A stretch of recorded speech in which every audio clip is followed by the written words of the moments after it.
Phil Olson here. Thanks again for checking out my channel. Be sure to subscribe below by pressing the button so you can receive my latest videos.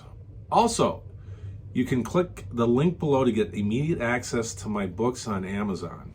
Today we're going to talk about the C major scale and the concept of half and whole steps. All right, here we go. We'll be using quite a few screenshots in the process, so it's easy to follow this stuff. All right, so let's take a look at these. The first one we're going to look at is the half step symbol.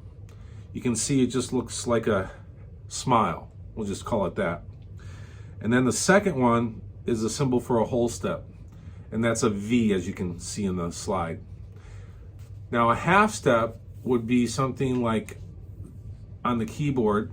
If you look at the keyboard, you can see where there is no black key. And the spots that those exist for the natural notes, as you can see by this diagram, is between E and F and B and C. All the other keys have a black key between them. So if I go from E to F, I would call that a half step. If I go from B to C, that would be a half step. If I go from C to D, I have to go from C to C sharp and then C sharp to D. Or I could go down, I could go from D to D flat and then D flat to C. Either way, I have two half steps, and so two half steps make a whole step. And we're going to use this concept as we look at the C major scale. All of the notes that you see on this keyboard are called natural notes that are on the white keys. Anything that is not a natural note has to be altered using either a sharp or a flat, and those are on the black keys. Now let's talk about the C major scale and how it's designed. The C for the C major scale would be called the root, or 1. The C major scale is a 7-note scale. Do I have 8 notes in total in the scale? Yes, I do. As you can see on the keyboard, I'm highlighting C, D, E, F, G, A, B, C. But since there's 2 C's, we're really talking about just a 7-note scale. So I have 2 roots.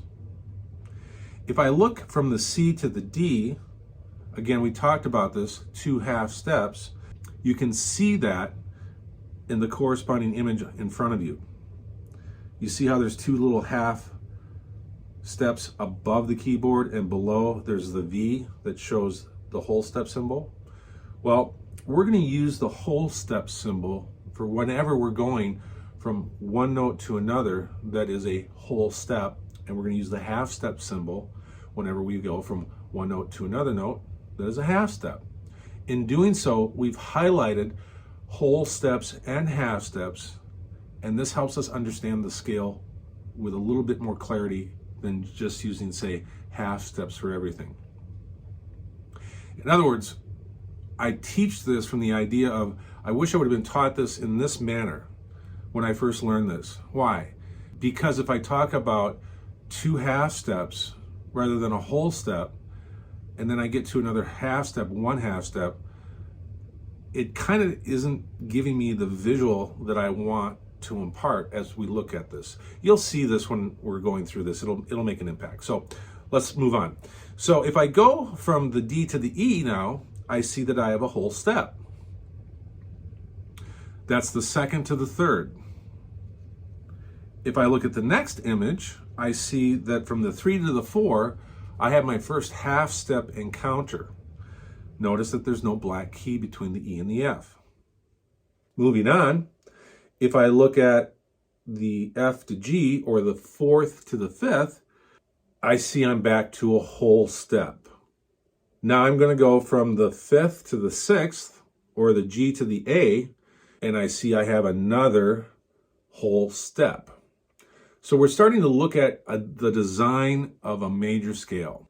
And in the process, we're going to gain an insight into understanding how the foundation of music is built. Okay?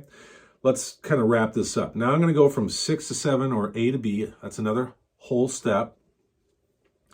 And then I look from the 7 back to another root, the B to C, and that is a half step. Now, why do we use C major as the foundation to understand all of music? Well, I don't know how else to say this, because it is. It uses all natural notes, no sharps, no flats. So this is the foundational key and or scale of all of music, all right? In the process of looking at this, we can look at the numbering system, and what we want to do is we want to place a number on every single one of these notes, and in this image, you're going to see the scale written on the music staff. And we can see that by this image, I've highlighted the 3 to 4 to be a half step and the 7 to root to be a half step. Everything else is whole steps. Now let's just talk about the character of this scale, all right? If I listen to a C major scale,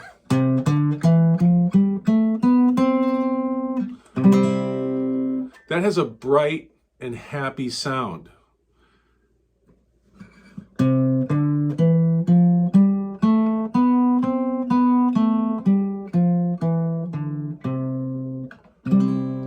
And it has a very familiar sound. It doesn't have an odd or weird sound. If I go,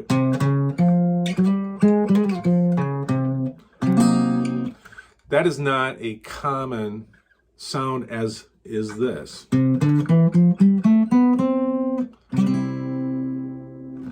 So what we're doing is we're establishing a basis or a foundation by which we will look at anything else that may deviate from this scale. And when it does, we're going to have to come up with a new set of labels. If you look at the numbers on the C major scale, they're just simple numbers. Root, 2, 3, 4, 5, 6, 7, root. I don't have any flats, I don't have any sharps. All the notes are natural, no flats on the notes, no sharps on the notes. Just a plain old natural C major scale. And this is the foundation by which you will view everything moving forward. And when you have this as your foundation and you get used to it, it becomes this trusted thing you can go back to help explain why something is different, okay? Now, initially when you listen to this, it may be like, okay, I kind of get it, but I really don't get it all. That's okay. We're setting a foundation, and it's a foundation that we keep going back to. You have basics in music, and when you use those basics and you keep going back to them, they become this firm foundation that you can always rely on. And that's what we're doing when we're talking about this and trying to establish this as, hey, this is the gold standard that all music is going to be viewed through, all right? So when we run into minor chords or diminished chords or augmented chords or whatever, scales, minor scales, the modes, Dorian, Phrygian, Lydian, all of them, they all go back to the original mode, which is actually called the Ionian. But because it's so well used, it got an English title, major. Again, I know some of these terms may be like, what? Just trust me on this. We are talking about the C major scale, and we're keeping it simple. That's your takeaway for today. All right. Thanks for watching. Thanks for watching this video. Again, I'm Phil Olson. To purchase the Awesome Guitar Series, click on the link below. It'll take you to Amazon. You can see full descriptions of each one of the volumes. After you've made your purchase and you receive them, go home and practice.